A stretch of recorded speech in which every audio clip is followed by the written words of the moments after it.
Sir 2 में है। Exercise 2 में डाउट है, एक मिनट। एक्सरसाइज 2, हाँ बोलो एक्सरसाइज 2 में क्या डाउट है? Sir question number 5। Question number 5, which of the following compound does not have electrovalent linkage? Electrovalent linkage का मतलब जिसमें आयनिक बॉन्ड वाला पार्ट ना हो, ठीक है। इलेक्ट्रोवैलेंट कंपाउंड मतलब आयनिक कंपाउंड वाला पार्ट बोल रहे हैं।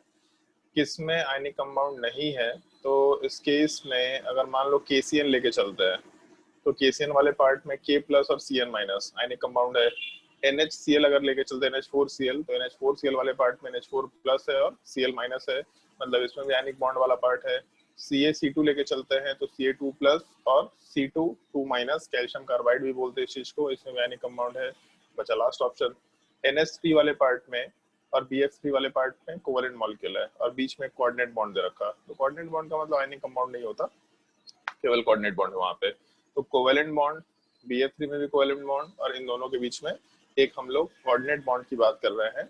और इस चीज का ध्यान रखना, जब भी कभी दो मॉलिक्यूल्स, मतलब दो अलग अलग मॉलिक्यूल्स है, NH3 अलग मॉलिक्यूल है, BF3 अलग मॉलिक्यूल है, जब भी कभी दो मॉलिक्यूल्स में एक कोऑर्डिनेट बॉन्ड वाले पार्ट का फॉर्मेशन होगा तो वहां पे हम लोग टर्म एडक्ट यूज किया करते हैं। ये टर्म थोड़ा ध्यान रखना, एडक्ट।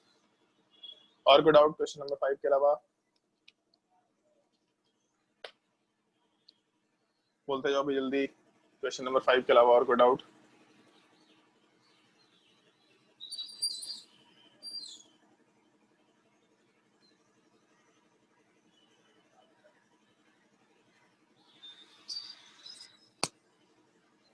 तनुश्री कोई डाउट?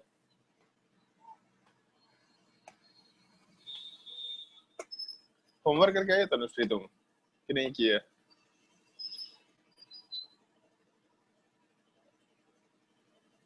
तो आवाज भी नहीं जा रहा। श्रुति यस सर। कोई डाउट? 14 कौन सा? 14 एक्सरसाइज 1 या एक्सरसाइज 2? 2 एक्सरसाइज 2 के क्वेश्चन नंबर 14 में यार, तो जब डाउट है तो पूछ लिया करो ना, ऐसे शांति से बैठी हुई है, जब हम पूछेंगे तब डाउट पूछिए क्या? टाइम खराब होता है ऐसे। pick out the following among the pick out among the following species isoelectronic species with CO2।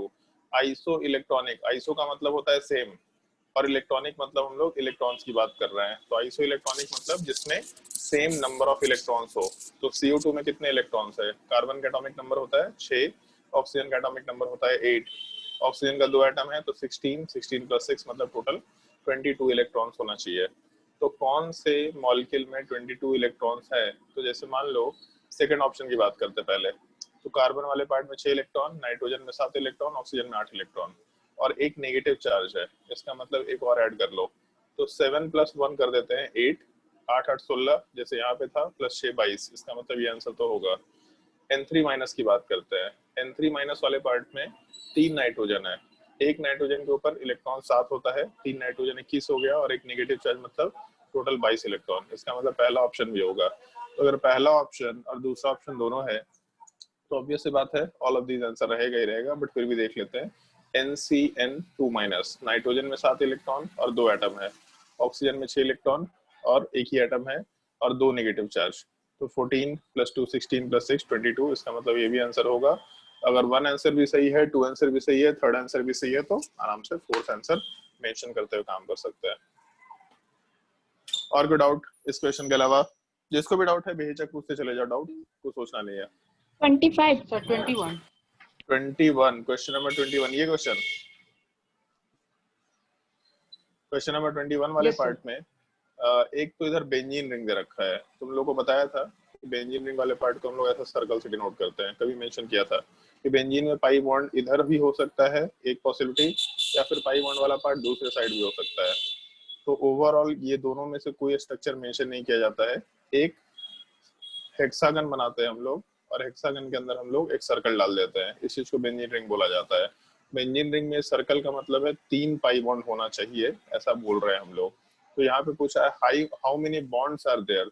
Bonds में ये नहीं मेंशन किया कि सिग्मा की पाई, हाउ मेनी बॉन्ड्स बोला, तो सारे बॉन्ड्स काउंट करना अपने को, सिग्मा भी पाई भी हाइड्रोजन के साथ भी बॉन्ड, तो यहाँ पे एक हाइड्रोजन है, यहाँ एक हाइड्रोजन है, यहाँ एक हाइड्रोजन, हाइड्रोजन, हाइड्रोजन।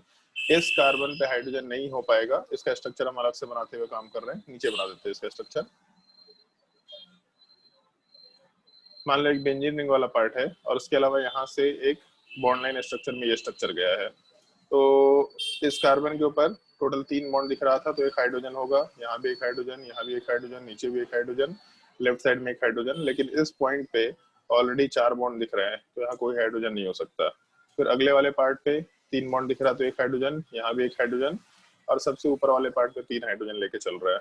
तो अपने स्ट्रक्चर में टोटल कितने बॉन्ड से ये अगर काउंट करना है तो कार्बन हाइड्रोजन काउंट कर लो, carbon carbon sigma bond count कर लो, या कार्बन कार्बन डबल बॉन्ड भी काउंट कर लो, कोई दिक्कत नहीं है, वहां से डबल डबल काउंट करते चल जाएंगे हम लोग।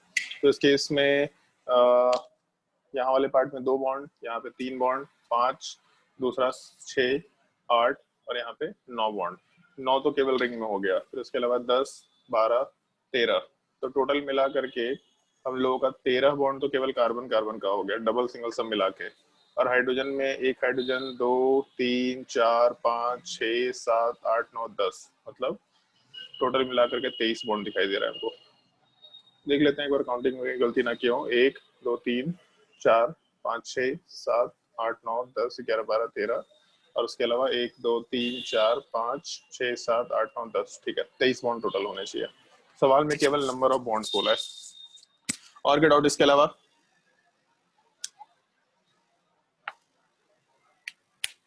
बोलो जल्दी, इसके अलावा और कोई डाउट?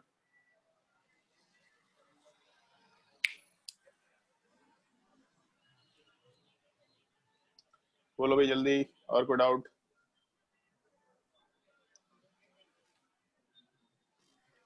सर किसी कंपाउंड को देखकर कैसे पता करेंगे कि कोवेलेंट है या नहीं?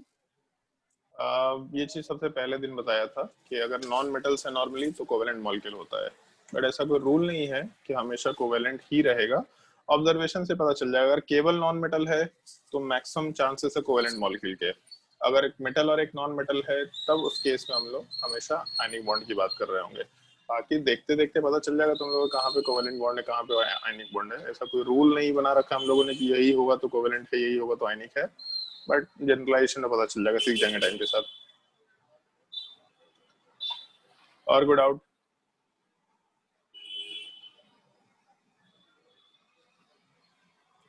बताओ भी जल्दी, और कोई डाउट?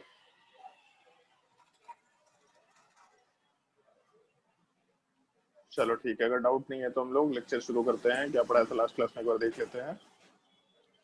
केमिकल बॉन्डिंग वाले पार्ट में अच्छा तुम लोगों को ये चीज बताया था कि सेंट्रल एटम वाला पार्ट कैसे डिसाइड करते हैं। सेंट्रल एटम वाले पार्ट को डिसाइड करने के बाद हम इसी लेक्चर में कंप्लीट कर ले रहे हैं इस चीज को, मतलब ड्राइंग द लेविस स्ट्रक्चर। इसी लेक्चर में हम आगे कंटिन्यू कर रहे हैं। बेसिकली लेक्चर 3 यहीं पे डाल देते हैं।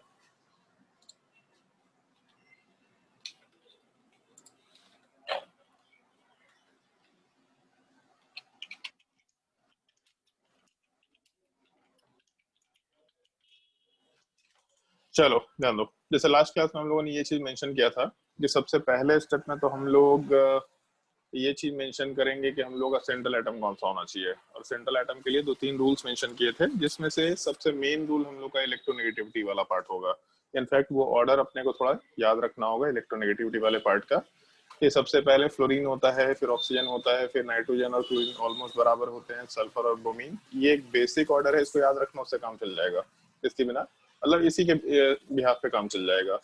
तो जो भी एटम एक मॉलिक्यूलर फॉर्मूले के अंदर सबसे लीस्ट इलेक्ट्रोनेगेटिव है, उस चीज को हम लोग आराम से आयनिक बॉन्ड के लिए, उस चीज को हम आराम से सेंट्रल एटम के लिए डिसाइड करेंगे। यही एक सिंगल रूल है जो अपने को ध्यान रखना है, क्योंकि इसके बाद जो रूल्स है उसको याद रखने की जरूरत नहीं है बहुत ज्यादा। इसके बाद हम लोग जनरलाइजेशन के ऊपर काम करेंगे। जनरलाइजेशन के ऊपर काम करने का मतलब बस हम तुम लोगों को मेंशन करते जा रहे हैं कि क्या करना है अपने को, और उसके ऊपर हम 10, 12, 15 एग्जांपल्स कंसिडर करेंगे। फिर थोड़ा जनरलाइजेशन में एक्स्ट्रा पार्ट ऐड होगा, फिर उसके हिसाब से भी 5-6 क्वेश्चन ऐड अप करेंगे, फिर कुछ और एक नया पार्ट ऐड होगा, फिर उसके अलावा उस पर मतलब क्वेश्चन वाले पार्ट पुट अप करते चले जाएंगे। जैसे करना क्या होता है बता रहे हैं। मान लो CH4 मॉलिक्यूल है, तो सबसे पहला काम CH4 मॉलिक्यूल का अगर लेविस स्ट्रक्चर बनाना है तो सबसे पहला काम हम लोग को ये डिसाइड करना होगा कि सेंट्रल एटम क्या हो सकता है। सबसे पहला काम हमेशा सेंट्रल एटम डिसाइड करो। तो हाइड्रोजन वाला पार्ट एक ही एटम रखता है, सॉरी एक ही इलेक्ट्रॉन रखता है। हाइड्रोजन सेंट्रल एटम कभी नहीं हो सकता, कभी नहीं हो सकता, क्योंकि एक ही इलेक्ट्रॉन है, मतलब एक ही बॉन्ड बना पाएगा। सेंट्रल एटम का मतलब लास्ट क्लास में बताया था कि सेंट्रल एटम जो बीच में रहता हो, तो उसके आजू बाजू बहुत सारे एटम्स होने चाहिए। बट हाइड्रोजन वाला पार्ट, क्योंकि सेंट्रल एटम मतलब हाइड्रोजन वाले पार्ट के ऊपर एक ही इलेक्ट्रॉन है, मतलब हाइड्रोजन वाला पार्ट केवल एक बॉन्ड बना सकता है। तो हाइड्रोजन के केवल एक ही साइड कोई एटम हो सकता है, उसके आजू बाजू में बाकी साइड में एटम नहीं हो सकते। तो इसलिए सेंट्रल एटम के जैसा बिहेव नहीं कर पाएगा, ये हमेशा किसी एटम के बाहर वाले एटम के जैसा बिहेव कर पाएगा। ये हम लोग को ध्यान रखना है। तो अपने पास ऑप्शन क्या बचा? कार्बन। तो सेंट्रल एटम डिसाइड कर लिए, कार्बन होना चाहिए। और इन जनरल जो लार्जर एटम होता है वही सेंट्रल एटम होता है, ऐसा भी बोल सकते हैं हम लोग। मतलब लीस्ट इलेक्ट्रोनेगेटिव एटम और larger atom becomes the central atom, सबसे पहला सिनेरियो। अब एक बार सेंट्रल एटम डिसाइड हो गया, तो उसके बाद बड़ा सिंपल सा सिनेरियो है जो हम लोग को ध्यान रखना होगा।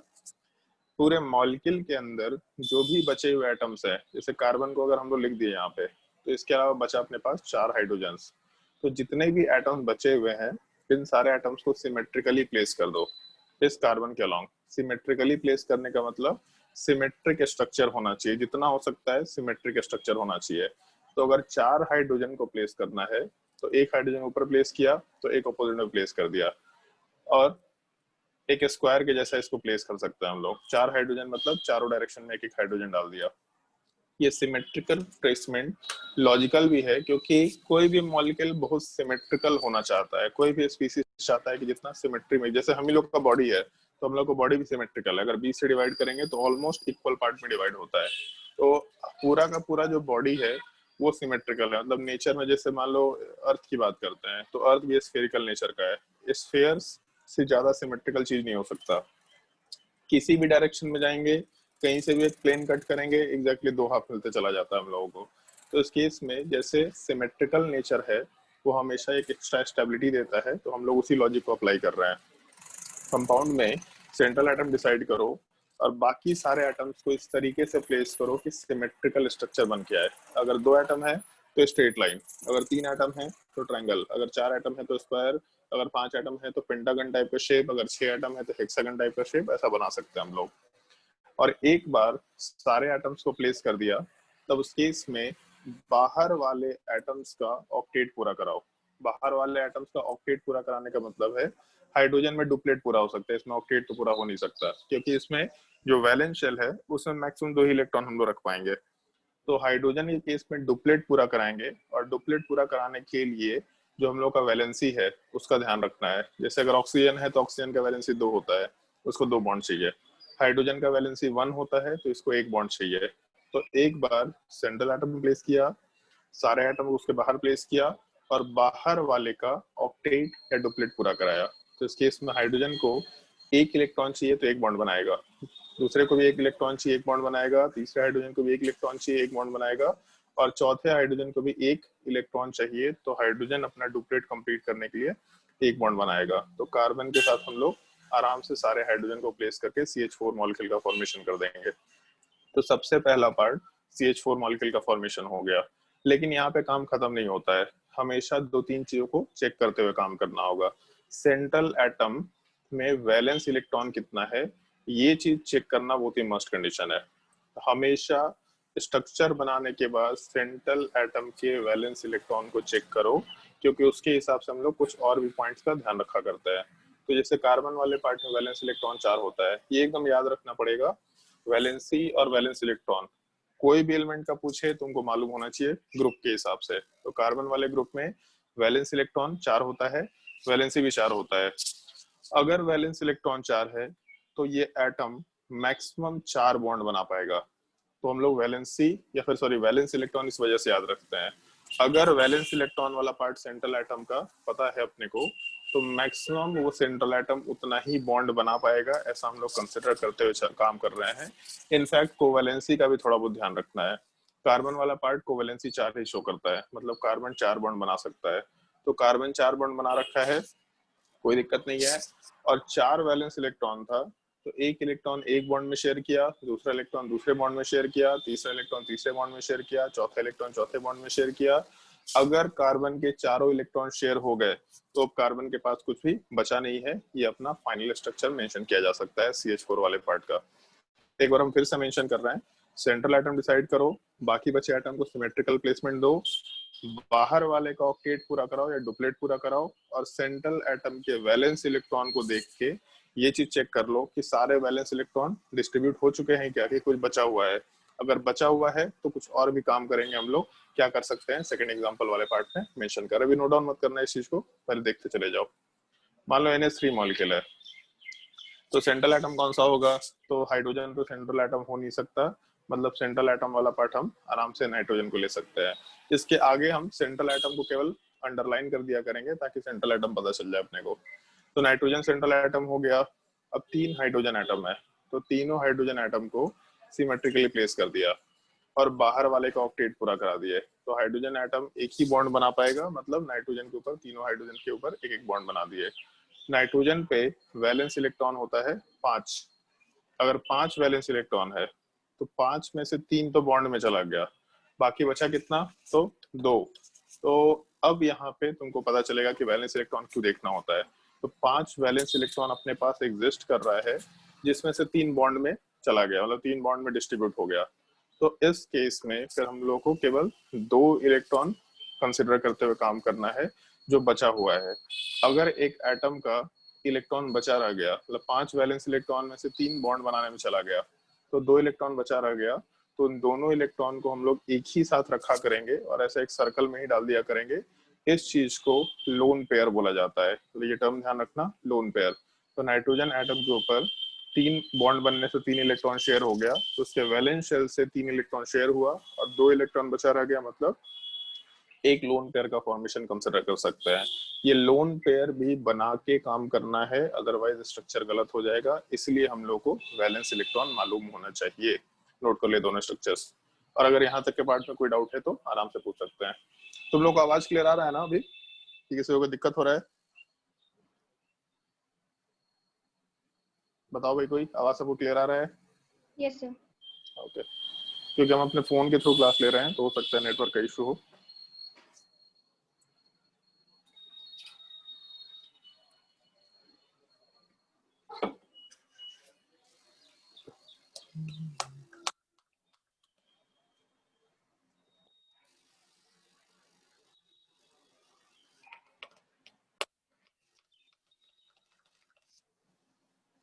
लाइट आ गया क्या?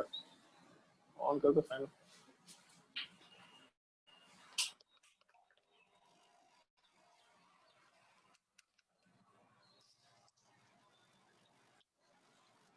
मिली, कल रात में नींद खुला था तुम्हारा?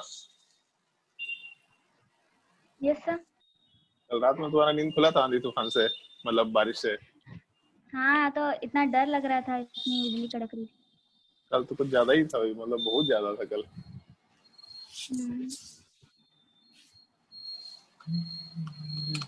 मेरे कॉरिडोर से तो 2-3 गमले नीचे गिर गए। कल मतलब ये क्या बोलते हैं, घर पर थोड़ा बहुत वो हो रहा था, कांप रहा था। कल बहुत तेज बिजली कड़क रहा था। हम कल जल्दी सोने के लिए गए, नींद ही नहीं आया। उसके बाद जो आंधी तूफान शुरू हुआ उसके बाद तो फिर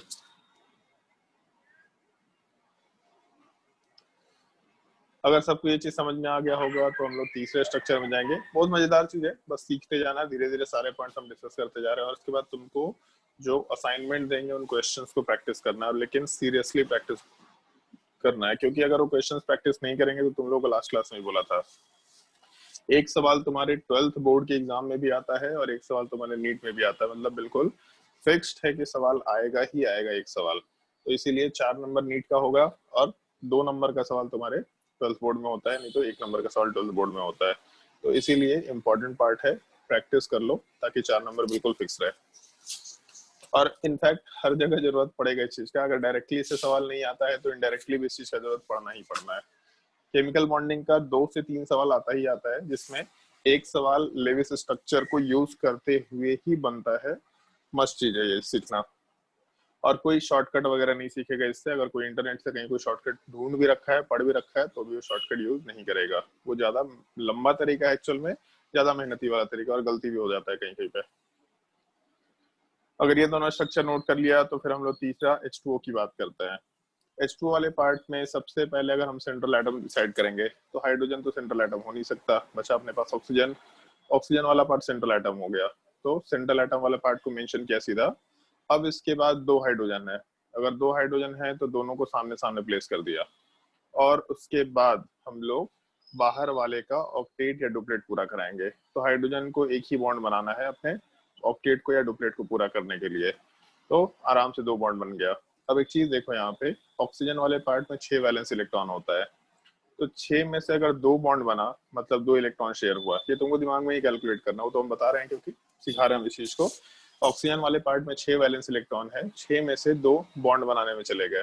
अगर 2 बॉन्ड बनाने में चले गए तब उस केस में फिर हम लोग बाकी स्ट्रक्चर्स के लिए क्या करेंगे, तो हम लोग बाकी बचे यहाँ पे 4 इलेक्ट्रॉन्स, इन 4 इलेक्ट्रॉन वाले पार्ट को कंसिडर करते वक्त हम लोग आराम से 2-2 इलेक्ट्रॉन वाला पार्ट प्लेस करते हुए काम कर सकते हैं। मतलब अगर 4 इलेक्ट्रॉन बच गए अपने पास तो 4 इलेक्ट्रॉन को हम लोग 2-2 पेयर्स में कन्वर्ट कर लेंगे। मतलब यहाँ पे टोटल 2 लोन पेयर्स हैं, ऐसा मेंशन करते हुए हम लोग काम कर रहे हैं। नोट कर ले इस चीज को।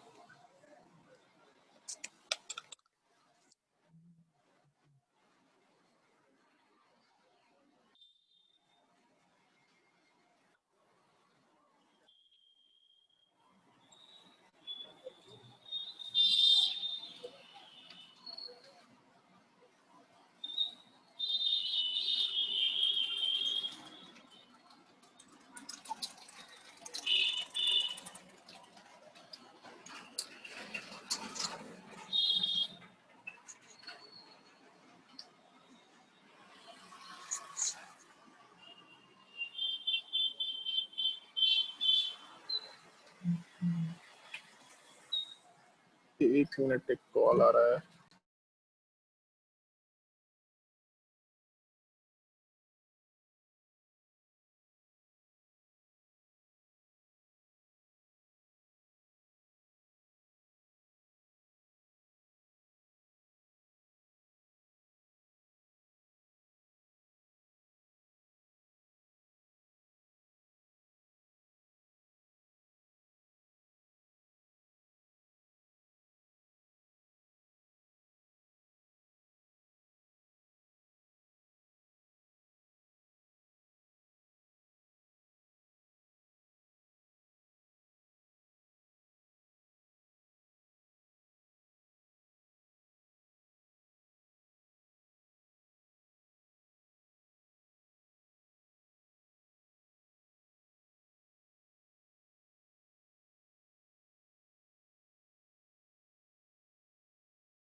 हेलो, आवाज आ रहा है सबको? हेलो। Yes sir. हाँ ठीक है, थोड़ा नेट डिस्कनेक्ट हो गया था, कॉल आ गया। Yes. ठीक है ठीक है ठीक है, ओके। चलो नेक्स्ट वाले एग्जांपल पे ध्यान देते हैं। मान लो जैसे हम लोग का PCl5 दे रखा, तो PCl5 वाले पार्ट में अगर हम लोग को सेंट्रल एटम डिसाइड करना है तो ऊपर तुम लोगों को इलेक्ट्रोनेगेटिविटी का सीक्वेंस बताया था, जिसमें फास्फोरस बहुत ही बाद में होता है। तो एक चीज तो मालूम है कि फास्फोरस वाला पार्ट क्लोरीन के बहुत लेस इलेक्ट्रोनेगेटिव है, और लेस इलेक्ट्रोनेगेटिव एटम ही सेंट्रल एटम बनता है। तो इस केस में फास्फोरस सेंट्रल एटम हो गया। तो सबसे पहला काम फास्फोरस को प्लेस करो, और इस बार 5 क्लोरीन एटम्स है। अगर 5 क्लोरीन एटम है तो सिमेट्रिकली इसको जब प्लेस करेंगे तो इस चीज को हम लोग एक पेंटागन के जैसा प्लेस कर सकते हैं। तो पांचों को सिमेट्रिकली प्लेस कर दिया, सबसे पहला चीज। इसके बाद क्लोरीन वाले पार्ट का वैलेंसी अगर तुम लोग को याद हो 1 के बराबर होता है। मतलब क्लोरीन को एक ही इलेक्ट्रॉन चाहिए अपना ऑक्टेट पूरा कराने के लिए। तो अगर एक इलेक्ट्रॉन चाहिए तो एक बॉन्ड बनाएगा, तो इसका मतलब फास्फोरस वाला पार्ट एक बॉन्ड बनाया, फास्फोरस यहाँ दूसरे क्लोरीन के साथ दूसरा बॉन्ड बनाया, बाहर वाले का ऑक्टेट पूरा कराने के लिए तीसरा, चौथा और पांचवा बॉन्ड बना दिए। तो पहले सेंट्रल एटम लिखा, सारे एटम को प्लेस किया, और बाहर वाले का ऑक्टेट पूरा कराए। बाहर वाले का ऑक्टेट पूरा कराने के पीछे भी एक लॉजिक हम दे सकते हैं, लेकिन बहुत आगे ये लॉजिक समझ में आएगा तुम लोगों को। तो अभी के लिए केवल बस ये रूल ध्यान रखना, रूल भी नहीं बस एक इंस्ट्रक्शन है, उसको ध्यान रखना। बाहर वाले का ऑक्टेट पूरा कराना है। बाहर वाले का ऑक्टेट पूरा कराने के बाद सेंट्रल एटम का वैलेंस इलेक्ट्रॉन देखना है। फास्फोरस नाइट्रोजन के जस्ट नीचे आता है, नाइट्रोजन फिर नीचे फास्फोरस। नाइट्रोजन में 5 वैलेंस इलेक्ट्रॉन होता है तो फास्फोरस में भी 5 वैलेंस इलेक्ट्रॉन होगा। और क्योंकि फास्फोरस 5 बॉन्ड बना रखा है, इसका मतलब फास्फोरस वाला पार्ट अपने सारे के सारे इलेक्ट्रॉन्स को आराम से शेयर कर लेगा, पांचों इलेक्ट्रॉन्स उसके खत्म हो जाएंगे। अगर पांचों इलेक्ट्रॉन खत्म हो गए तो एक भी इलेक्ट्रॉन बचा नहीं है, मतलब लोन पेयर वाला पार्ट यहाँ पे एग्जिस्ट नहीं करेगा। ये अपने PCl5 का स्ट्रक्चर कंसिडर किया जा सकता है। नोट करो इसको।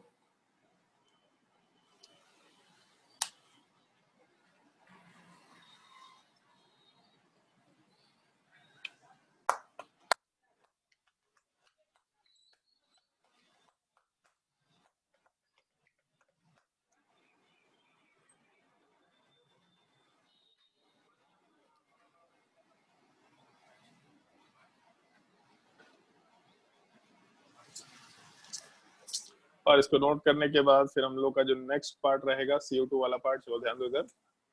CO2 वाले पार्ट में अगर सेंट्रल एटम डिसाइड करेंगे तो कार्बन वाला पार्ट सेंट्रल एटम होगा, क्योंकि ऑक्सीजन बहुत इलेक्ट्रोनेगेटिव एटम होता है। तो कार्बन वाले पार्ट को सबसे पहले बीच में प्लेस किया, फिर उसके बाद 2 ऑक्सीजन है तो 2 ऑक्सीजन को सिमेट्रिकली ऐसा प्लेस कर दिया, और बाहर वाले का ऑक्टेट पूरा कराना है। तो ऑक्सीजन वाले पार्ट का अगर वैलेंसी काउंट करें, वैलेंस इलेक्ट्रॉन नहीं, बाहर वाले का वैलेंसी ध्यान रखना है। ऑक्सीजन का वैलेंसी होता है 2, मतलब ऑक्सीजन को 2 बॉन्ड चाहिए। आइदर ऑक्सीजन 2 सिंगल बॉन्ड बनाएगा या फिर ऑक्सीजन 1 डबल बॉन्ड बनाएगा। तो इस केस में अगर ऑक्सीजन बाहर का एटम है तो डबल बॉन्ड बनाएगा। तो 1 डबल बॉन्ड बनाया, दूसरा ऑक्सीजन भी डबल बॉन्ड बनाया, तो बाहर वाले का ऑक्टेट पूरा हो गया। अब कार्बन में टोटल वैलेंस इलेक्ट्रॉन होता है 4 के बराबर, 4 वैलेंस इलेक्ट्रॉन है, और कार्बन इधर 2 बॉन्ड, इधर भी 2 बॉन्ड बना रखा, मतलब कार्बन का चारों के चारों वैलेंस इलेक्ट्रॉन वाला पार्ट खत्म हो चुका है। इसका मतलब यहाँ पे भी लोन पेयर वाला पार्ट एग्जिस्ट नहीं करेगा, लोन पेयर 0 के बराबर लिख सकते हैं हम लोग आराम से। नोट कर लो इस चीज को। इसके बाद थोड़े बड़े बड़े मॉलिक्यूल्स का डिस्कशन करना शुरू करेंगे अभी हम लोग एक एक करके। जैसे मान लो अगर हम लोग SOCl2 की बात करते हैं, तो SOCl2 वाले पार्ट में क्या होगा मेंशन कर रहे हैं। पहले ऊपर वाला CO2 का स्ट्रक्चर नोट कर लो फटाफट। इसके बाद अभी नोट मत करना, पहले सारे एग्जांपल्स एक बार देख लेना, फिर एक ही बार नोट कर लेना इस चीज को। चलो ध्यान दो। जैसे अगर हम लोग SOCl2 वाले स्ट्रक्चर की बात करते हैं तो सबसे पहले सेंट्रल एटम डिसाइड करना है। तो इलेक्ट्रोनेगेटिविटी का सीरीज अपने कॉपी में देखो, ऑक्सीजन वाला पार्ट बहुत आगे होता है, फिर क्लोरीन का नंबर आता है और फिर सल्फर का नंबर आता है। तो सबसे लीस्ट इलेक्ट्रोनेगेटिव सल्फर है, इसका मतलब सल्फर वाला पार्ट सेंट्रल एटम हो जाएगा। तो इसको सेंटर में प्लेस कर दिया। फिर एक ऑक्सीजन है और 2 क्लोरीन है, तीनों एटम को सिमेट्रिकली प्लेस कर दिया। और ऑक्सीजन का वैलेंसी होता है 2। वैलेंसी अपने कॉपी में देख देख के काम करना, शुरुआत में याद नहीं रहेगा, बट धीरे धीरे प्रैक्टिस करते करते अपने आप याद हो जाएगा। तो ऑक्सीजन वाले पार्ट का वैलेंसी होता है 2 के बराबर, इसका मतलब ऑक्सीजन वाला पार्ट डबल बॉन्ड बनाएगा। और क्लोरीन का वैलेंसी होता है 1 के बराबर, इसका मतलब क्लोरीन वाला पार्ट सिंगल बॉन्ड बनाएगा। और सल्फर पे वैलेंस इलेक्ट्रॉन होता है 6, क्योंकि सल्फर ऑक्सीजन के जस्ट नीचे आता है। तो ऑक्सीजन पे अगर 6 वैलेंस इलेक्ट्रॉन, तो सल्फर पे भी 6 वैलेंस इलेक्ट्रॉन। 6 में 4 बॉन्ड बना हुआ है, तो सल्फर अगर 4 बॉन्ड्स बना रखा है, इसका मतलब 4 इलेक्ट्रॉन शेयरिंग में जा चुका, 2 इलेक्ट्रॉन बचा रह गया।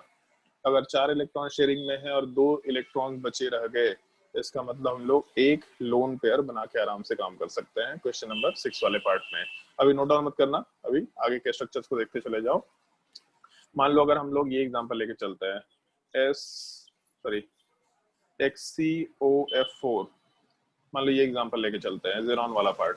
और ऑल्दो ज़ेनॉन वाला पार्ट नोबल गैस है, लेकिन आराम से बॉन्ड तो बना सकता है, कोई दिक्कत नहीं है।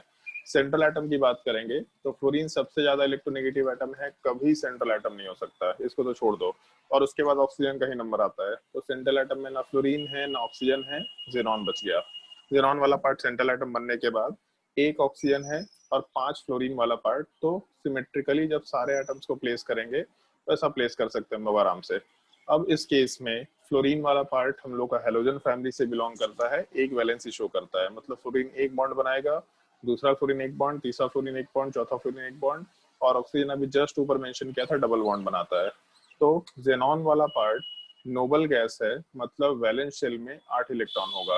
तो अगर 8 वैलेंस इलेक्ट्रॉन है और 1 2 3 4 5 6 बॉन्ड बना चुका, मतलब 6 इलेक्ट्रॉन खत्म हो चुका है, तो 2 इलेक्ट्रॉन बचा हुआ है। अगर 2 इलेक्ट्रॉन बचा हुआ है, मतलब हम लोग एक लोन पेयर बनाते हुए आराम से काम कर सकते हैं। ये XCOF4 का स्ट्रक्चर कंसिडर कर सकते हैं। मान लो स्ट्रक्चर नंबर 8 में हम लोग मेंशन करें ICl3 का, तो ICl3 वाले पार्ट में सेंट्रल एटम कौन सा होगा? तो उस केस में हम लोगों का क्लोरीन वाला पार्ट ज्यादा इलेक्ट्रोनेगेटिव होता है, बाद में हम लोग का फ्लोरीन आता है। एक फैक्ट याद रखना थोड़ा, ये पीरियोडिक टेबल में आ जाएगा तुम लोगों के सामने। नीचे जाने पे इलेक्ट्रोनेगेटिविटी डिक्रीज करता है, जब फ्लोरीन से ज्यादा फ्लोरीन वाला पार्ट सबसे ज्यादा इलेक्ट्रोनेगेटिव, फिर क्लोरीन, फिर ब्रोमीन और सबसे लास्ट में आयोडीन। जैसे जैसे नीचे जाएंगे उस केस में इलेक्ट्रोनेगेटिविटी वाला पार्ट डिक्रीज करता जाएगा। तो आयोडीन वाला पार्ट लेस इलेक्ट्रोनेगेटिव एटम है, मतलब आयोडीन वाला पार्ट सेंट्रल एटम होगा। और उसके बाद 3 क्लोरीन है, तीनों को सिमेट्रिकली प्लेस कर दिया। और क्लोरीन का वैलेंसी 1 होता है, अभी कुछ देर पहले भी डिस्कस किए थे। तो इस केस में क्लोरीन का ऑक्टेट पूरा कराने के लिए एक एक बॉन्ड बना दिए। और आयोडीन वाला पार्ट फ्लोरीन के फैमिली में है, फ्लोरीन में 7 वैलेंस इलेक्ट्रॉन होता है, मतलब आयोडीन में भी 7 वैलेंस इलेक्ट्रॉन होगा, सेम ही ग्रुप का एलिमेंट है। तो इस केस में 7 वैलेंस इलेक्ट्रॉन में से 3 बॉन्ड में जा चुका। अगर 3 इलेक्ट्रॉन खत्म हो चुका तो बचेगा यहाँ पे 4 इलेक्ट्रॉन।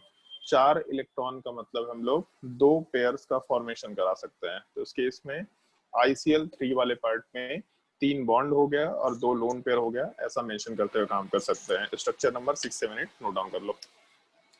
और 1 से लेके 8 तक के स्ट्रक्चर में कोई भी डाउट है तो आराम से पूछ लो।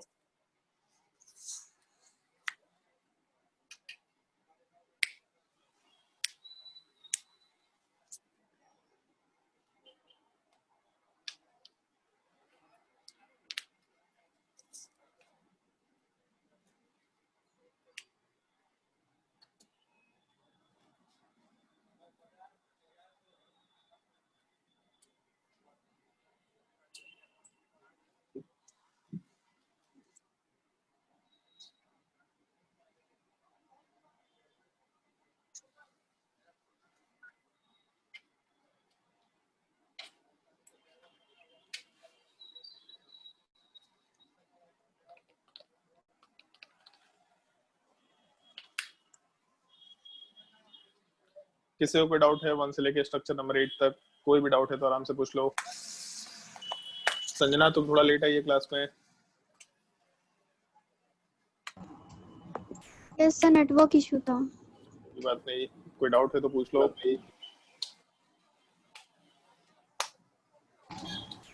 नो सर, कोई डाउट नहीं है। okay. आसान टॉपिक है और मतलब थोड़ा सिंपल तरीके से हम इस चीज को बता भी रहे हैं, मेरा खुद का ही तरीका है, इसको आराम से सीख सकते हैं। बस ये है कि प्रैक्टिस करना है तुम लोगों को हर एक टाइप के स्ट्रक्चर्स को।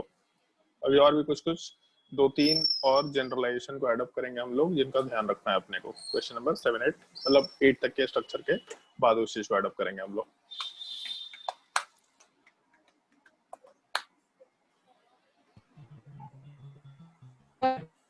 हाँ बोलो।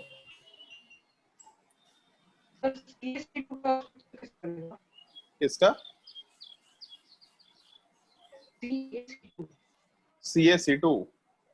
CaC2 वाले पार्ट में आयनिक और कोवेलेंट बॉन्ड दोनों है। अगर आयनिक और कोवेलेंट बॉन्ड दोनों है तो इस केस में आयनिक बॉन्ड को बस ऐसा लिखा करो और कोवेलेंट बॉन्ड को एक ब्रैकेट में रख दो, बचा अपने पास C2 तो जब नेगेटिव चार्ज वाले पार्ट को मेंशन करेंगे तो पता चल जाएगा CaC2 का स्ट्रक्चर कैसे होगा। मतलब अभी हम लोग केवल न्यूट्रल कंपाउंड की बात कर रहे हैं, फिर चार्ज वाले पार्ट की बात करेंगे, ठीक है। बट जब भी कभी आयनिक बॉन्ड होगा तो आयनिक बॉन्ड वाले पार्ट में कटायन को अलग कर दो, अनायन को अलग कर दो, स्ट्रक्चर आराम से बना सकते हैं। आएंगे इस तरह के स्ट्रक्चर्स पे भी। चलो ध्यान दो। इसके बाद हम लोग 9 नंबर एग्जांपल पे आते हैं। उसमें एक छोटा सा पार्ट ध्यान रखना, अगर कभी भी नाइट्रोजन एंड फास्फोरस के साथ ऑक्सीजन रहेगा, ठीक है, ऐसा लिख देते हैं nitrogen and phosphorus with oxygen, तब इस केस में हम लोगों को सबसे पहला काम N डबल बॉन्ड O बनाना है या P डबल बॉन्ड O बनाना है, और वो भी एक ही बनाना है। एक N डबल बॉन्ड O या फिर एक P डबल बॉन्ड O सबसे पहले बनाना है। बाद में 2 डबल बॉन्ड O बना दो, कोई दिक्कत नहीं है, लेकिन अगर नाइट्रोजन और फास्फोरस वाले पार्ट के साथ ऑक्सीजन रहा तो सबसे पहला काम N डबल बॉन्ड O या फिर P डबल बॉन्ड O का फॉर्मेशन कराएंगे हम लोग। ये सबसे पहला केस है जो अपने को ध्यान रखना होता है। जैसे मान लो अगर POCl3 है तो POCl3 वाले पार्ट में हम लोग का सेंट्रल एटम फास्फोरस होगा, ये हम लोग को पहले से मालूम है, और इसके साथ ऑक्सीजन भी प्रेजेंट है। तो अगर फास्फोरस के साथ ऑक्सीजन प्रेजेंट है तो सबसे पहला काम P डबल बॉन्ड O बनाओ, पहले ही बना दो। बाकी बचा 3 chlorine, 1 chlorine 2 chlorine 3 chlorine place किया। और क्लोरीन वाले पार्ट का जब हम लोग वैलेंसी कंसिडर करेंगे तो 7 होता है वैलेंस इलेक्ट्रॉन, वैलेंसी 1 के बराबर, मतलब क्लोरीन को एक ही बॉन्ड चाहिए अपना ऑक्टेट पूरा करने के लिए, तो POCl3 का स्ट्रक्चर बन गया। फास्फोरस के ऊपर 5 वैलेंस इलेक्ट्रॉन होता है क्योंकि नाइट्रोजन के जस्ट नीचे आता है, और 5 में से 5 बॉन्ड में चला गया, मतलब लोन पेयर वाला पार्ट एक भी एग्जिस्ट नहीं करेगा, ऐसा बोल सकते हैं। तो इस एक रूल का थोड़ा ध्यान रखना। अगर नाइट्रोजन, और रूल भी नहीं है कुछ, इस एक पॉइंट का थोड़ा ध्यान रखना, नाइट्रोजन फास्फोरस के साथ अगर ऑक्सीजन होगा तो पहला काम N डबल बॉन्ड O या P डबल बॉन्ड O एक बना करके हम लोग काम किया करेंगे। नोट कर लो इस चीज को। Example number 9।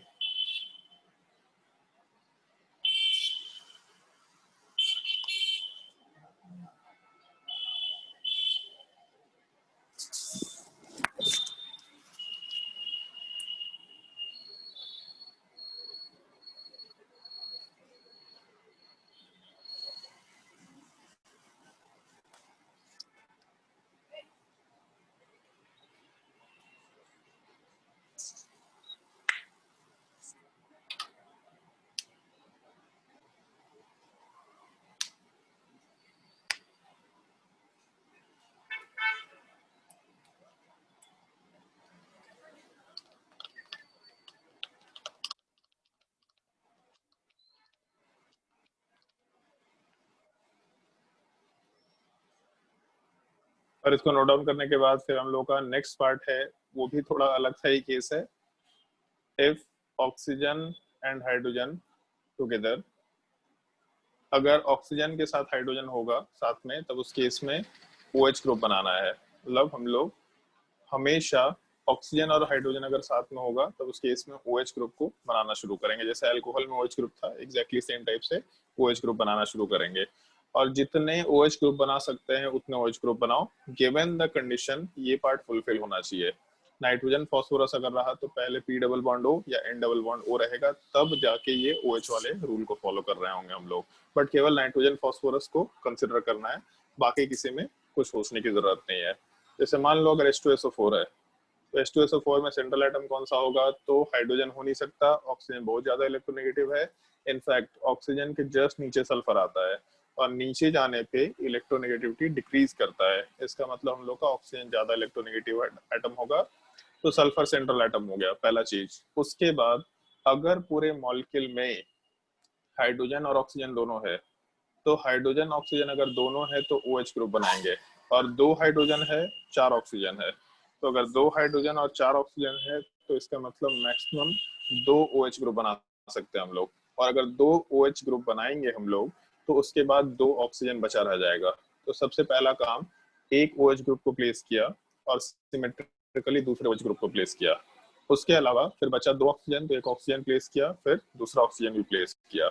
और OH ग्रुप एक बॉन्ड बनाता है, क्योंकि OH का मतलब हो गया ऑक्सीजन ऑलरेडी एक बॉन्ड बना चुका है। तो इस केस में ऑक्सीजन अगर एक बॉन्ड बना लिया तो फिर ऑक्सीजन केवल एक ही बॉन्ड बनाएगा, मतलब OH ग्रुप जैसे अल्कोहल वाले पार्ट में था उसी टाइप से OH ग्रुप एक बॉन्ड बनाएगा। तो सल्फर के साथ एक बॉन्ड, सल्फर के साथ एक बॉन्ड, और दूसरा ऑक्सीजन वाला पार्ट डबल बॉन्ड बनाएगा। सल्फर के ऊपर कितना वैलेंस इलेक्ट्रॉन होते हैं, तो 6 वैलेंस इलेक्ट्रॉन, और टोटल मिलाकर के 6 बॉन्ड है। अगर 6 बॉन्ड है 6 वैलेंस इलेक्ट्रॉन, मतलब सारा का सारा इलेक्ट्रॉन खत्म हो चुका है, कोई लोन पेयर नहीं होगा। ऐसे हम लोग H2SO4 का स्ट्रक्चर बना सकते हैं। मतलब जितने OH ग्रुप बना सकते हैं पहले उसको बनाओ, उसके बाद फिर हम लोग आगे बाकी सिमेट्रिकल डिवीजन अभी भी कर ही रहे होंगे। बस ध्यान रखना है फास्फोरस और नाइट्रोजन वाले पार्ट का। नोट कर लो इस चीज को।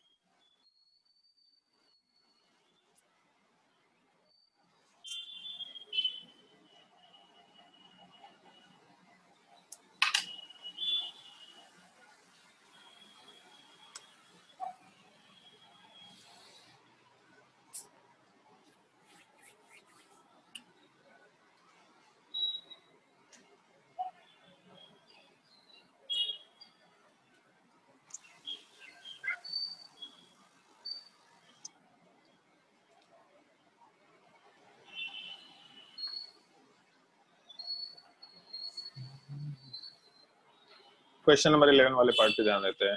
चलो ध्यान दो। सबसे पहला चीज, हाइड्रोजन सेंट्रल एटम हो नहीं सकता, ऑक्सीजन भी बहुत इलेक्ट्रोनेगेटिव है, सेंट्रल एटम हो नहीं सकता। फॉस्फोरस का इलेक्ट्रोनेगेटिविटी तो इनफैक्ट हाइड्रोजन के बराबर है। तो सबसे पहले फॉस्फोरस सेंट्रल एटम, और क्योंकि फॉस्फोरस के साथ ऑक्सीजन है तो सबसे पहला काम पी डबल बॉन्ड ओ बनाओ। अब एक बार पी डबल बॉन्ड ओ बना लिया तो 3 हाइड्रोजन है और ऑक्सीजन भी 3 ही बच गया, क्योंकि 4 ऑक्सीजन में से एक ऑक्सीजन तो ऑलरेडी हम लोग हटा चुके हैं। तो 3 हाइड्रोजन 3 ऑक्सीजन, इसका मतलब टोटल 3 OH ग्रुप बना सकते हैं। और अगर 3 OH ग्रुप बनाया तो एक OH ग्रुप, दूसरा OH ग्रुप, तीसरा OH ग्रुप सिमेट्रिकली प्लेस करके OH को फॉस्फोरस के साथ सिंगल बॉन्ड से अटैच कर दिया। और फॉस्फोरस के ऊपर वैलेंस इलेक्ट्रॉन कितना होता है, तो 5। अगर 5 वैलेंस इलेक्ट्रॉन है और 5 बॉन्ड बना रखा, मतलब लोन पेयर वाला पार्ट एक भी नहीं होगा। ऐसा हम लोग आराम से बोलते हुए काम कर सकते हैं H3PO4 के स्ट्रक्चर में। मान लो अगर हम लोग का H3PO3 था, अभी ध्यान देना, भी नोट मत करना, H3PO3 दे रखा है, तो सबसे पहला काम पी डबल बॉन्ड ओ बनाएंगे।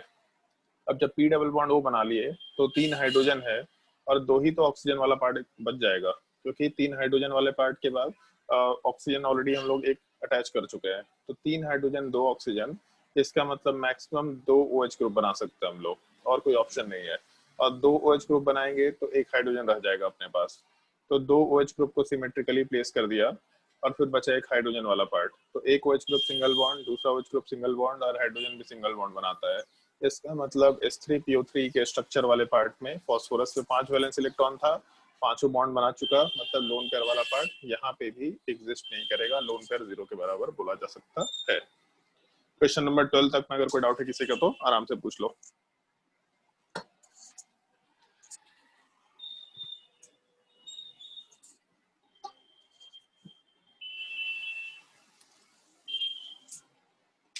कोई भी डाउट है तो आराम से पूछ लो।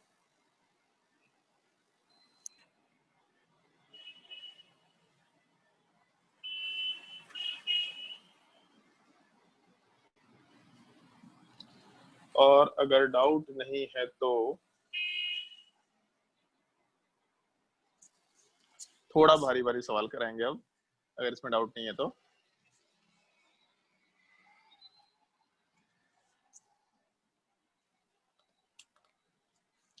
चलो ध्यान दो। अगर मान लो हम लोग इस कंपाउंड की बात करते हैं H2H2O7, तो इस केस में चलो पहले एक और सिंपल सवाल करा लेते हैं पहले, HClO4। तो HClO4 वाले पार्ट में अगर हम लोग सेंट्रल एटम डिसाइड करेंगे तो क्लोरीन होगा, एक हाइड्रोजन 4 ऑक्सीजन है, इसका मतलब एक OH ग्रुप बना सकते हैं, और इसके अलावा फिर 3 ऑक्सीजन बच जाएगा, तो एक ऑक्सीजन, 2 ऑक्सीजन, 3 ऑक्सीजन। OH वाला पार्ट सिंगल बॉन्ड बनाएगा, क्लोरीन वाला part double bond, double bond, double bond आराम से बना सकता है। और क्लोरीन वाले पार्ट में वैलेंस इलेक्ट्रॉन होता है टोटल 7 के बराबर। अगर वैलेंस इलेक्ट्रॉन 7 है तो यहाँ 2, 2 4, 2 6 और एक 7 बॉन्ड बन चुका। अगर 7 बॉन्ड बन चुका है तो लोन पेयर वाला पार्ट एक भी एग्जिस्ट नहीं करेगा। ये स्ट्रक्चर नंबर 13 में HClO4 का स्ट्रक्चर बना सकते हैं हम लोग। मान लो हम लोग 14 नंबर की बात करते हैं, H2H2O7। H2H2O7 को हम लोग ओलियम के मिक्सचर में भी यूज करते हैं, मतलब ओलियम वाले पार्ट में H2SO4 प्लस H2H2O7 होता है, उसके मिक्सचर में हम लोग इस चीज को यूज करते हैं। थोड़ा आगे हम लोग इसमें जब पी ब्लॉक पढ़ेंगे क्लास 12 का ऑक्सीजन फैमिली, तब ये टर्म आएगा वहां पे। अब एक चीज देखो यहाँ पे, इस क्वेश्चन के अंदर अगर सेंट्रल एटम डिसाइड करना है तो सेंट्रल एटम वाला पार्ट हाइड्रोजन तो हो नहीं सकता, ऑक्सीजन ज्यादा इलेक्ट्रोनेगेटिव हो नहीं सकता, तो सल्फर ही होगा। बट प्रॉब्लम क्या है यहाँ पे सल्फर के साथ, कि इस बार 2 सल्फर है। तो अगर 2 सल्फर है तो क्या करें, तो इस केस में दोनों सल्फर को सेंट्रल एटम बना दो। अगर मान लो कि 2 एटम दे रखा तो दोनों को सेंट्रल एटम बना दो। इस चीज को हम लोग मल्टी सेंटर्ड एटम स्पीसीज बोल सकते हैं। और इस तरह के केस में ही जो भी तुम्हारे इंटरनेट पे शॉर्टकट दे रखा होता है, तुम्हारे बुकलेट में भी एक चीज दे रखा है इनफैक्ट, जो भी शॉर्टकट है, जो भी तुम्हारे बुकलेट में थ्योरी दे रखा है, वो सारा का सारा पार्ट इस तरह के स्ट्रक्चर में फेल कर जाता है। तो इसीलिए इस तरह का क्वेश्चन सॉल्व मत करना। इनफैक्ट 2015 में एक सवाल आया भी था, शायद तुम लोगों को बोला भी था, उसमें सवाल जो आया था वो मल्टी सेंटर्ड एटम का ही सवाल था, जिसमें लोगों का आंसर गलत निकल के आया था। तो इसीलिए कभी भी शॉर्टकट यूज मत करना, हम जो तरीका बता रहे हैं वही सबसे शॉर्टकट है एक्चुअल में। तो दोनों सल्फर को सामने सामने रख दिया, मतलब अगर मान लो 2 सेंट्रल एटम है तो 2 पॉइंट को सिमेट्रिकली रखने का मतलब बस सामने सामने रख दो। अब उसके बाद हम लोगों के पास 2 हाइड्रोजन और 7 ऑक्सीजन है, इसका मतलब 2 OH ग्रुप बन जाएगा, और इसके अलावा 5 ऑक्सीजन वाला पार्ट। तो अगर 2 OH ग्रुप है तो सिमेट्रिकली लॉजिकली क्या होना चाहिए, तो एक OH ग्रुप एक सल्फर को डाले, दूसरा OH ग्रुप दूसरा सल्फर को डाले, तो OH ग्रुप हो गया। 5 ऑक्सीजन है, तो एक सल्फर को एक ऑक्सीजन डाले तो दूसरा सल्फर को एक ऑक्सीजन डाले, फिर एक सल्फर को एक ऑक्सीजन डाले, दूसरा सल्फर को एक ऑक्सीजन डाले, अब उसके बाद एक ऑक्सीजन बच गया। तो सिमेट्रिकली या लॉजिकली ऑक्सीजन वाला पार्ट बीच में होना चाहिए। तो इस केस में ऑक्सीजन डबल बॉन्ड बनाएगा, डबल बॉन्ड बनाएगा, डबल बॉन्ड बनाएगा, डबल बॉन्ड बनाएगा, और बीच वाला ऑक्सीजन को 2 ही बॉन्ड तो बनाना है।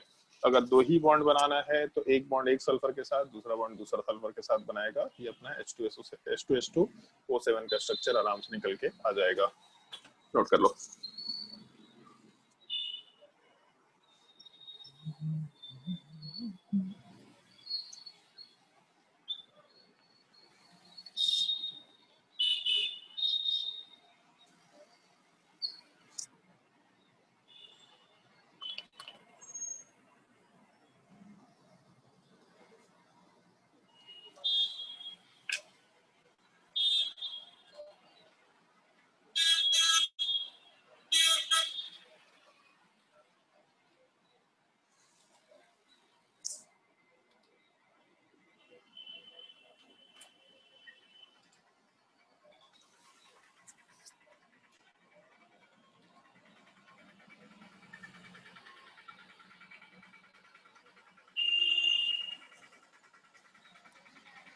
कुछ चीजों का केयरफुली थोड़ा ध्यान रखना पड़ेगा, इन सब चीजों को आगे मेंशन कर रहे हैं। जैसे क्वेश्चन नंबर 15 में मान लो ये स्ट्रक्चर दे रखा H2SO5, तो सेंट्रल एटम वाला पार्ट तो सल्फर होगा, इसमें कोई दिक्कत नहीं है, सल्फर को सेंट्रल एटम बना दिया।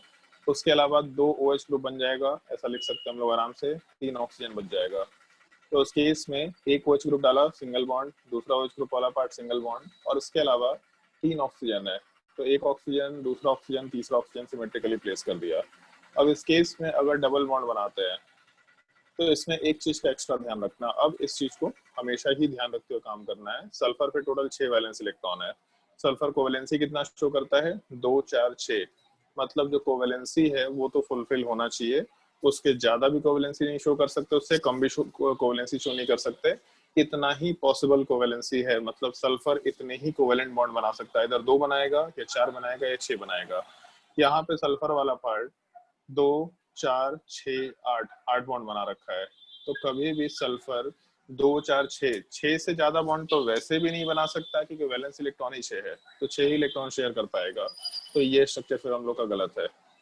अब एक चीज थोड़ा ध्यान रखना, अगर हम लोगों के सेंट्रल एटम वाले पार्ट में नंबर ऑफ बॉन्ड्स उसके वैलेंस इलेक्ट्रॉन से ज्यादा हो रहा है, कभी भी वैलेंस इलेक्ट्रॉन से ज्यादा बॉन्ड नहीं बना सकते। वैलेंस इलेक्ट्रॉन से अगर ज्यादा बॉन्ड बन रहा है मतलब स्ट्रक्चर गलत है। इस तरह के सिनेरियो में अगर ऑक्सीजन होगा तो उस केस में एक परऑक्साइड बॉन्ड बना लिया करना। जब भी कभी 2 ऑक्सीजन सिंगल बॉन्ड से अटैच होगा ऐसा, तो इस तरह की चीज को हम लोग परऑक्साइड बॉन्ड बोला करते हैं। और इसमें भी एक चीज ध्यान रखना होता है, मैक्सिमम हम लोग एक कंपाउंड के अंदर एक ही परऑक्साइड बॉन्ड बनाएंगे, कभी भी एक कंपाउंड के अंदर 2 परऑक्साइड बॉन्ड एग्जिस्ट नहीं कर रहा होगा। तो जैसे अगर मान लो इस स्ट्रक्चर की बात करें, तो सल्फर सेंट्रल एटम है, एक OH ग्रुप बना दिया, दूसरा OH ग्रुप बना दिया, बट ये तीनों ऑक्सीजन को हम लोग प्लेस नहीं कर सकते, क्योंकि कोवेलेंसी वाला पार्ट या फिर नंबर ऑफ वैलेंसी मतलब नंबर ऑफ बॉन्ड्स वैलेंसी से एक्सटेंड कर गया है। तो इस तरह के केस में तीनों में से कोई एक ऑक्सीजन को भी अगर हटा दें तो अपना वैलेंसी वाला पार्ट 6 के बराबर हो जाएगा, मतलब काम हो जाएगा। तो एक ही ऑक्सीजन को हटा के परऑक्साइड बॉन्ड में डालना है। परऑक्साइड बॉन्ड वाला पार्ट हमेशा सिंगल बॉन्ड के फॉर्मेट में रहेगा, ऐसा लिख सकते हैं हम लोग। तो जो हम लोग का OH ग्रुप होना चाहिए था उसमें और सल्फर के बीच में हम लोग ऑक्सीजन को प्लेस करके परऑक्साइड बॉन्ड बना दिए, और बाकी बचा हम लोग का 2 ऑक्सीजन वाला पार्ट, हम लोग का H2SO5 का स्ट्रक्चर बन जाएगा। जितने भी थोड़े यूनिक स्ट्रक्चर्स होंगे उन यूनिक स्ट्रक्चर्स को हम अलग से एक्स्ट्रा मार्क मतलब ये स्टार मार्क करते चले जाएंगे, और तुम्हारे असाइनमेंट में भी वो सब स्टार मार्क किए हुए होंगे, उनको तुम लोग को थोड़ा ध्यान रखते हुए काम करना है। और इसमें मेंशन कर देते हैं पॉइंट, नोट कर ले स्ट्रक्चर पूरा।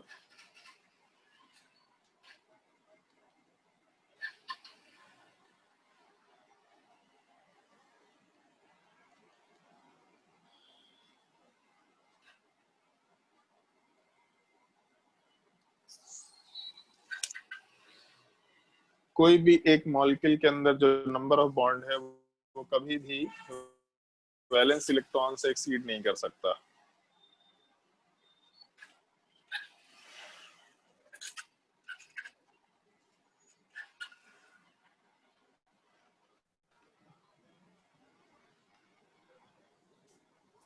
सर पेरोक्साइड बॉन्ड किसी भी एटम के साथ बना सकते हैं। पेरोक्साइड बॉन्ड किसी भी एटम के साथ बना सकते हैं, कोई दिक्कत नहीं है।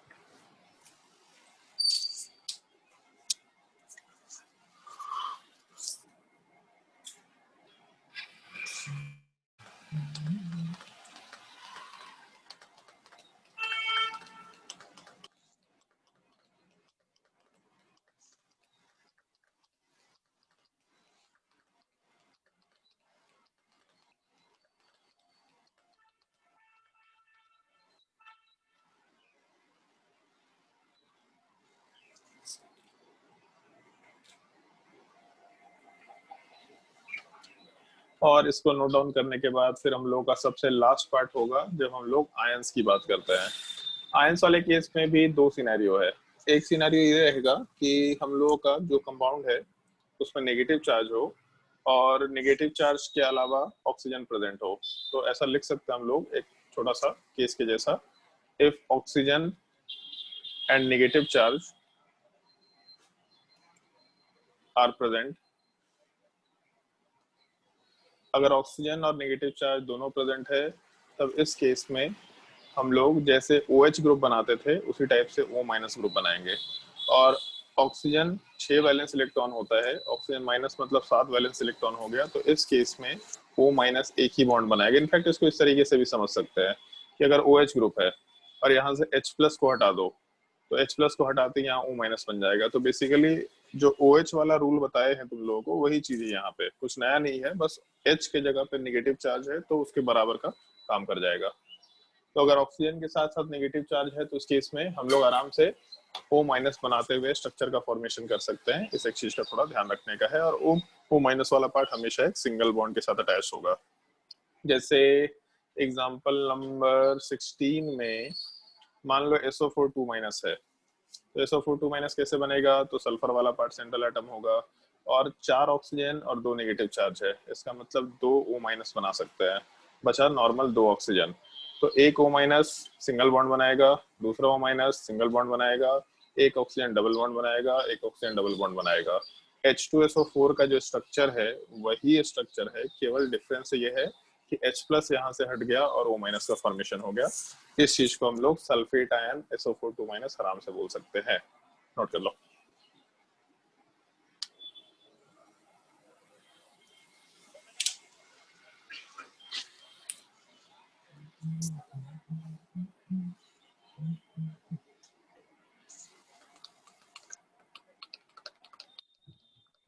सर अगर ऑक्सीजन नहीं होगा तो? आएंगे उस चीज पे भी आ रहे हैं। हम बोले तो दो सिनेरियो है, एक तो एक ऑक्सीजन के साथ नेगेटिव चार्ज है, पॉजिटिव चार्ज भी नहीं, ऑक्सीजन के साथ केवल नेगेटिव चार्ज है।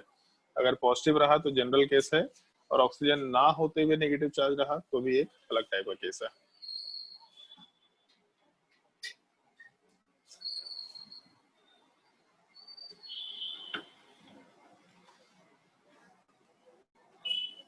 यार फोन का बैटरी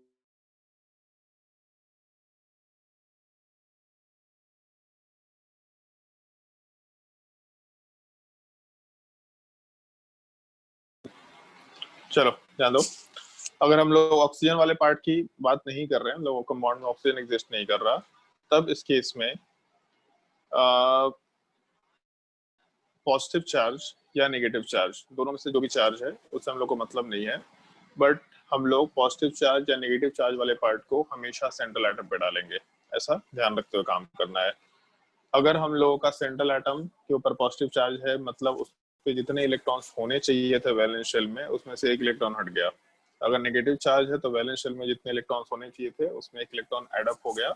ऐसा हम लोग आराम से कंसिडर करते हुए काम कर सकते हैं। तो अगर पॉजिटिव चार्ज और नेगेटिव चार्ज ऑक्सीजन नहीं हुआ तब उस केस से, और इनफैक्ट पॉजिटिव चार्ज में ऑक्सीजन हुआ तो भी कोई दिक्कत नहीं, बट फिर भी हम ऐसे ही जनरली मेंशन कर लिए। तो इस केस में हमेशा सेंट्रल एटम के ऊपर हम लोग को जो भी चार्ज है उसको प्लेस करते हुए काम करना होगा। जैसे मान लो अगर हम लोग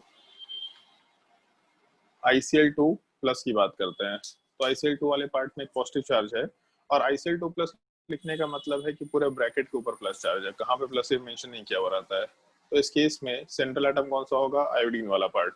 और इसके बाद फिर हम लोग बाहर क्लोरीन वाले पार्ट को डाल दिए। उसके अलावा क्लोरीन को बॉन्ड बनाना है एक एक, आराम से एक एक बॉन्ड बना लिया। आयोडीन के ऊपर टोटल 7 वैलेंस इलेक्ट्रॉन होता है, क्योंकि फ्लोरीन के नीचे आता है। फ्लोरीन में 7 वैलेंस इलेक्ट्रॉन, तो आयोडीन वाले पार्ट में भी 7 वैलेंस इलेक्ट्रॉन। एक पॉजिटिव चार्ज का मतलब हो गया कि हम लोग के पास वैलेंस इलेक्ट्रॉन टोटल 6 होगा, क्योंकि एक पॉजिटिव चार्ज है, एक इलेक्ट्रॉन हटा दिया हम लोग। तो 6 वैलेंस इलेक्ट्रॉन में से 2 बॉन्ड में खत्म कर चुके, बाकी बचा अपने पास 4 इलेक्ट्रॉन। 4 इलेक्ट्रॉन का मतलब हो गया हम लोग आराम से 2 लोन पेयर्स की बात कर सकते हैं। तो ICl2+ के स्ट्रक्चर में जो पॉजिटिव चार्ज उसको नॉर्मली सेंट्रल एटम पे दिया जा सकता है, या फिर लिखने का ये भी एक तरीका हो सकता है कि ICl2 है और इसमें पॉजिटिव चार्ज को हम लोग बाहर डाले, उसके अलावा हम लोग आराम से 2 लोन पेयर वाले पार्ट को प्लेस करते हुए काम कर रहे हैं। ये अपने ICl2+ का स्ट्रक्चर कंसिडर किया जा सकता है। अगर मान लो ICl2+ की जगह पे हम लोग ICl2- लेके चलते हैं, तो ICl2- में भी सेंट्रल एटम आयोडीन, बाहर वाले पार्ट में क्लोरीन सिंगल सिंगल बॉन्ड के साथ होगा। आयोडीन के साथ 7 वैलेंस इलेक्ट्रॉन है और 1 इलेक्ट्रॉन एड अप हो गया, मतलब टोटल 8 वैलेंस इलेक्ट्रॉन। और इस 8 वैलेंस इलेक्ट्रॉन में से 2 इलेक्ट्रॉन बॉन्डिंग में जा चुका, मतलब 6 वैलेंस इलेक्ट्रॉन बचेगा। 6 वैलेंस इलेक्ट्रॉन का मतलब हम लोग आराम से 3 लोन पेयर बना के काम कर सकते हैं। तो यहाँ से 3 लोन पेयर वाला पार्ट एग्जिस्ट करेगा, ऐसा हम लोग बोल सकते हैं। और जो नेगेटिव चार्ज है उसको हम लोग बीच वाले ही पार्ट पे प्लेस करेंगे, ऐसा भी लिख सकते हैं आराम से। ICl2, उसके अलावा 3 लोन पेयर, और उसके अलावा यहाँ वाले पार्ट पे एक नेगेटिव चार्ज, ऐसा प्लेस करके भी हम लोग आराम से काम कर सकते हैं। तो जब नेगेटिव चार्ज पॉजिटिव चार्ज होगा तो इस तरह का सिनेरियो मेंशन किया जा सकता है। छाप लो। और इसको छापने के बाद अभी तुम लोगों को कुछ क्वेश्चंस हम होमवर्क दे रहे हैं। होमवर्क तो नहीं दे रहे हैं अभी, तो कुछ क्वेश्चन तुम्हारे क्लास में ही रहेगा, तुम्हारे वर्कशीट से ही रहेगा। और इसके बाद फिर बाकी बचे जितने भी क्वेश्चंस है ये तुमको होमवर्क में ट्राई करना है।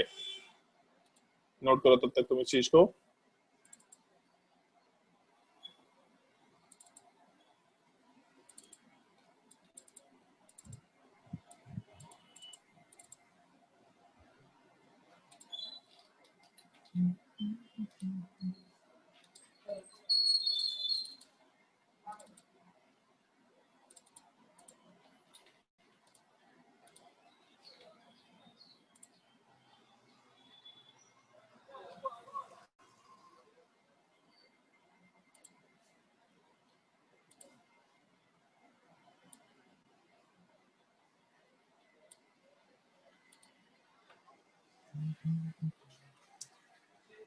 और तुम्हारे वर्कशीट में आंसर भी दे रखे सारे स्ट्रक्चर्स के। 2-3 चीजों का थोड़ा ध्यान रखना है तुम लोगों को, बहुत ही प्रिसाइजली ध्यान रखना है। ये लॉजिक मत लगाना कि हम जो बोल रहे हैं हमेशा यही सही है। कंपाउंड का स्ट्रक्चर जैसा एग्जिस्ट करता है हमको वैसा ही बनाना है। पहले भी तुम लोग को बोला था कि 129 मॉलिक्यूल्स में से हम लोग 70, 80, 90 मॉलिक्यूल्स मेरे जनरलाइजेशन पे आराम से पुट अप कर सकते हैं, लेकिन इसका मतलब ये नहीं कि सारे मॉलिक्यूल्स ऐसे ही एग्जिस्ट कर सकते हैं। जो स्ट्रक्चर यूनिकली अलग होंगे उनको वैसे ही सीखना है, क्योंकि मॉलिक्यूल जैसा नेचर में एग्जिस्ट करता है अपने को वैसे ही बनाने आना चाहिए। तो इस एक चीज का ध्यान रखना। स्ट्रक्चर ट्राई करते वक्त पहले खुद से अपना लॉजिक लगाओ, आंसर देखो, अगर आंसर थोड़ा अलग है तो अपने कॉपी में ही सारे के सारे स्ट्रक्चर्स बनाने हैं, और कॉपी में ही जो स्ट्रक्चर्स यूनिक है उन स्ट्रक्चर्स को किसी अलग पेन से नोट डाउन करते चले जाना, ताकि पेज पलटते वक्त उन अलग स्ट्रक्चर्स पे सीधा नजर पड़े। बहुत आसानी से सवाल पूछा जाता है उसमें नॉर्मली। और क्वेश्चंस वाले पार्ट को नोट डाउन करना शुरू करो जो तुम लोगों को ट्राई करना है। 1 मिनट। क्वेश्चन नंबर जो अभी होमवर्क में करना है, अभी मतलब क्लास वर्क में करना है, 39।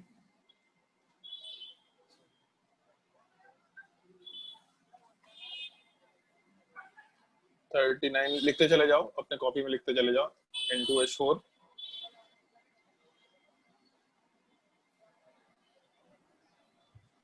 सर स्टार मार्क क्यों है? स्टार मार्क है क्योंकि इसका स्ट्रक्चर थोड़ा यूनिक टाइप का है, मतलब ऑल्दो बहुत यूनिक नहीं है बट फिर भी, क्योंकि मल्टी सेंटर्ड एटम इसलिए स्टार मार्क कर दिया गया है। जिसके जिसके स्ट्रक्चर्स में स्टार मार्क किया हुआ मतलब वो स्ट्रक्चर्स यूनिक टाइप के हैं। 39 के बाद, और इनफैक्ट हो सकता है मॉलिक्यूल भी इंपॉर्टेंट हो, इस वजह से भी स्टार मार्क किया हुआ है। 27 NH4+,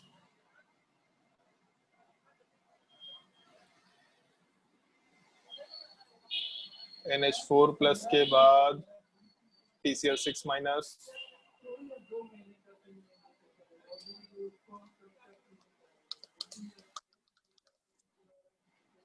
PCl6-, उसके बाद H4P2O7,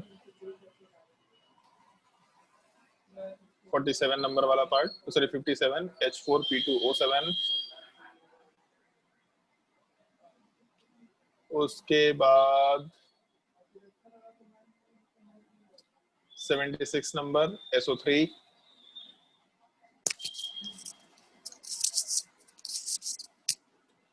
उसके बाद 79 SF4, 80 नंबर SF6,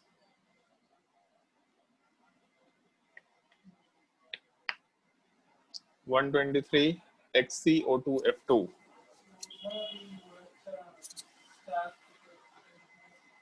ट्राई करके देखो इन सब क्वेश्चंस को, पहले इन सब क्वेश्चंस को ट्राई करो और फिर हम बाकी सारे के सारे क्वेश्चन तुम्हारे होमवर्क में रहेंगे जो तुमको ट्राई करने हैं। 129 तक के मॉलिक्यूल्स हैं, इसके नीचे तुम्हारा आंसर भी दे रखा है, सारे क्वेश्चंस का आंसर दे रखा है।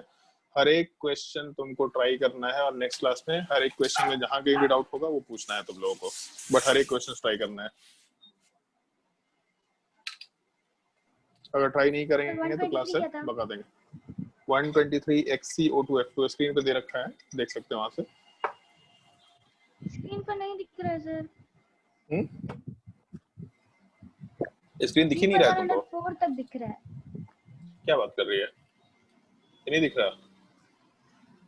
हाँ सर अब दिखा, थोड़ा राइट। वो तो दिख ही रहा था तुमको।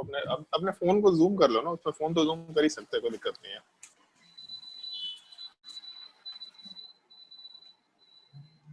सर ये वर्कशीट सेंड नहीं किया है। नहीं अभी सेंड नहीं किया, सेंड करेंगे। लास्ट क्लास में तो बोले दिया थे क्या सेंड करेंगे।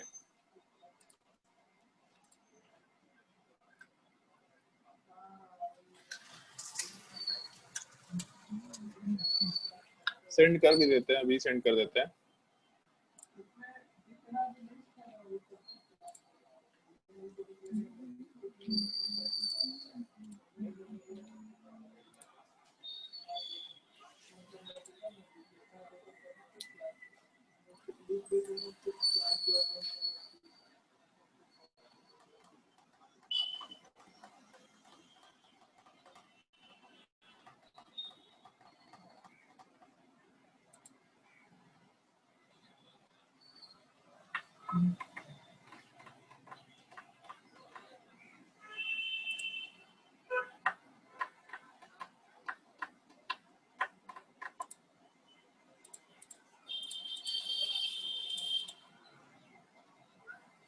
मैसेज आ गया ना तुम लोगों को वर्कशीट का?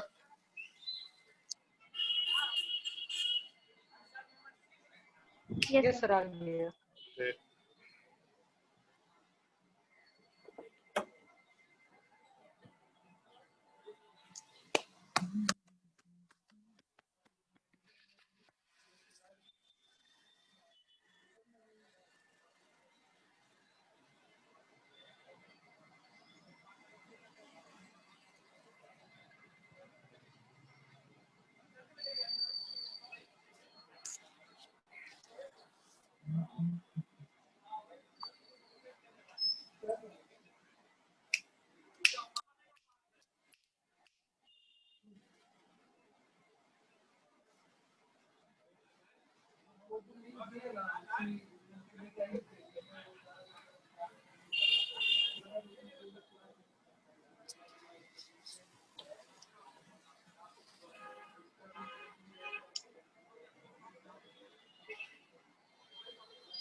और अगर डाउट होगा तो पूछ लेना, जो भी डाउट होगा इसमें तो उससे चले जाना।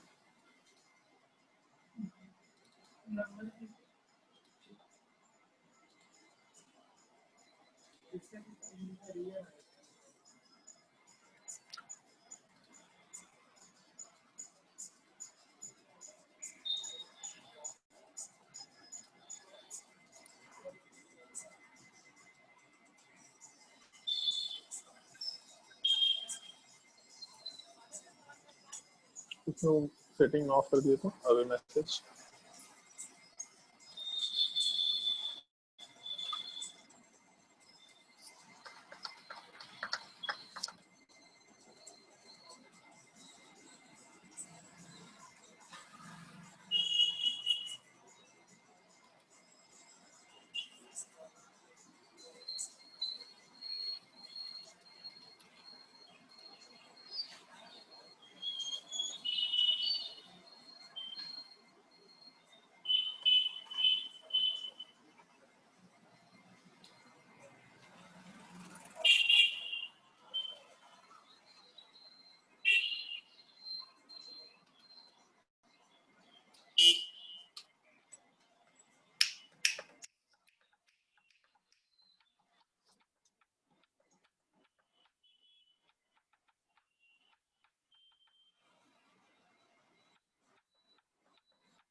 बोलो भाई, कोई डाउट है किसी को? शुरू के मॉलिक्यूल में N2H4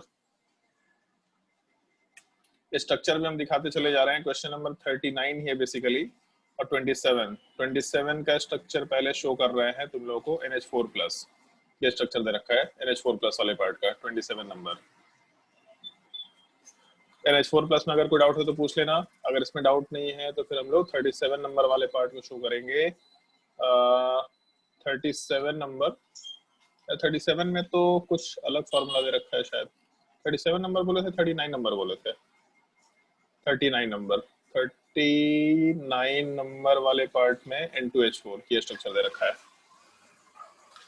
अगर N2H4 में कोई डाउट है, या फिर अगर तुम्हारे जो दूसरा स्ट्रक्चर था NH4+, अगर उसमें कोई डाउट है तो पूछ लो। अगर इन दोनों में डाउट नहीं है तो अगला स्ट्रक्चर की बात करते हैं।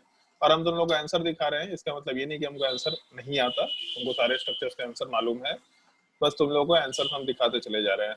Question number 54, PCl6 - H4P2O7। ये थोड़ा डिफिकल्ट है, बट तुम लोग को H2H2O7 बताया है तो ये बहुत डिफिकल्ट नहीं होना चाहिए। 54 और 57, 54 और 57 का स्ट्रक्चर अगर शो करे तो, एक मिनट,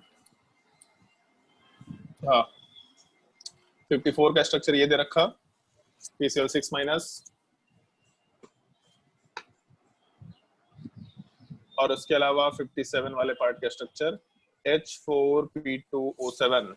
फॉस्फोरस के ऊपर 2 डबल बॉन्ड ऑक्सीजन, दोनों फॉस्फोरस के ऊपर 2 डबल बॉन्ड ऑक्सीजन, दोनों फॉस्फोरस के ऊपर 2 OH ग्रुप, और उसके अलावा एक ऑक्सीजन वाला पार्ट कॉमन रहेगा। H4P2O7 का स्ट्रक्चर कंसीडर किया जा सकता है। और इन सब स्ट्रक्चर्स के बाद एक दो मॉलिक्यूल्स और दिए हैं तुम लोगों को, एक मिनट। इसके बाद जो नेक्स्ट मॉलिक्यूल है 76 SO3।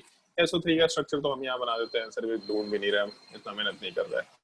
SO3 का स्ट्रक्चर ये रहेगा, कोई लोन पेयर नहीं होगा। SF4 वाले पार्ट में सल्फर के ऊपर 4 फ्लोरीन होगा और 1 लोन पेयर होना चाहिए। SF6 वाले पार्ट में सल्फर के ऊपर 6 फ्लोरीन होगा, कोई लोन पेयर वाले पार्ट की जरूरत नहीं है। ये हम लोग का SF4 और SF6 का स्ट्रक्चर है, और SO3 का स्ट्रक्चर ऊपर दे रखा है। कोई डाउट है अगर तो पूछ लो। क्वेश्चन नंबर 79, 80 या फिर 76 वाले पार्ट में कोई डाउट है तो आराम से पूछ लो। और अगर डाउट नहीं है तो अगला स्ट्रक्चर तो दे रखा है तुम लोगों को XCO2F2। XCO2F2 का स्ट्रक्चर ऐसा कुछ होना चाहिए। XCO2F2, एक मिनट, हाँ मिली बोलो। सर SO3 में ऑक्सीजन पे लोन पेयर क्यों नहीं है?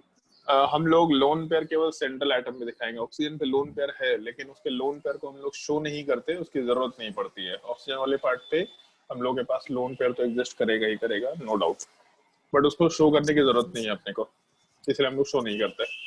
सर लोन पेयर में कैप होना कंपलसरी है? नहीं ऐसा कुछ नहीं है, लेकिन क्योंकि 2 इलेक्ट्रॉन को ऐसा डॉट से मान लो दिखा दिए, तो अब वो कंफ्यूजन ना क्रिएट करे कि डॉट लिखा था कि गलती से वहां पेन चल गया था, तो इस वजह से उसको हम सर्कल में डाल देते हैं, ताकि सर्कल भी नहीं है, लोन पेयर का शेप ऐसा हम लोग रखते हैं, ये शेप माना जाता है लोन पेयर का। ठीक है, बेसिकली अगर ढंग से सोचो तो पी ऑर्बिटल का शेप ऐसा ही होता है, ये अपने पी ऑर्बिटल का शेप होता है। तो इसी में एक ऑर्बिटल में 2 इलेक्ट्रॉन्स को शो कर दिया गया है, उसको लोन पेयर बोला जा रहा है। 123 नंबर में XeO2F2 का ये स्ट्रक्चर दे रखा है। अगर इसमें कोई डाउट है तो आराम से पूछ लो, और अगर डाउट नहीं है तो फिर इस केस में आज की ये क्लास हम लोग यहीं पे एंड करते हैं। होमवर्क तो तुमको मालूम है, 129 तक के सारे स्ट्रक्चर्स तुम्हारे कॉपी में होने चाहिए, पहला चीज। और जो जो स्ट्रक्चर्स का पार्ट यूनिक है उन सारे स्ट्रक्चर्स को अलग से नोट डाउन कर लेना, और इसी पार्ट में तुम लोग को कोऑर्डिनेट बॉन्ड वाले पार्ट को खुद से सीखना है। जैसे HNO3 स्ट्रक्चर अगर है, तो HNO3 वाले पार्ट में हम लोग के पास कोऑर्डिनेट बॉन्ड दे रखा है। कोऑर्डिनेट बॉन्ड का मतलब तुम लोग को बताया था, स्ट्रक्चर देख देख के जब बनाना शुरू करेंगे तो अपने आप से उस चीज को धीरे धीरे करके सीखेंगे, और बाकी हम लोग नेक्स्ट क्लास में डिस्कस करेंगे, कोई दिक्कत नहीं है। तो अगर आज के क्लास में किसी को कोई डाउट है तो आराम से पूछ लो, अगर डाउट नहीं है तो फिर हम लोग नेक्स्ट क्लास में कंटिन्यू करते हैं आराम से। बोलो भाई, कोई डाउट है किसी को? और ये एक ऐसा टॉपिक है जो तुमको जिंदगी भर याद रहेगा, तुम्हारा कॉलेज खत्म हो जाए, तुम्हारा बुढ़ापा आ जाए, तुमको ये टॉपिक याद रहेगा ही रहेगा, जिस तरीके से हम बताते हैं। तो बहुत एलिमेंट्री टाइप का चीज है, एक बार बस प्रैक्टिस करना तुम्हारे लिए मस्ट है। अगर प्रैक्टिस करेंगे तो हमेशा स्ट्रक्चर याद रहेगा, और क्योंकि यूजफुल टॉपिक है तो ये प्रैक्टिस करना ही करना मस्ट कंडीशन। नेक्स्ट क्लास में जिससे भी हमको सवाल पूछना होगा हम रैंडमली सवाल पूछेंगे, प्रैक्टिस करके रहना पहले से, ठीक है। तो आज के लिए क्लास यहीं पे एंड करते हैं, नेक्स्ट क्लास में कंटिन्यू करते हैं आराम से।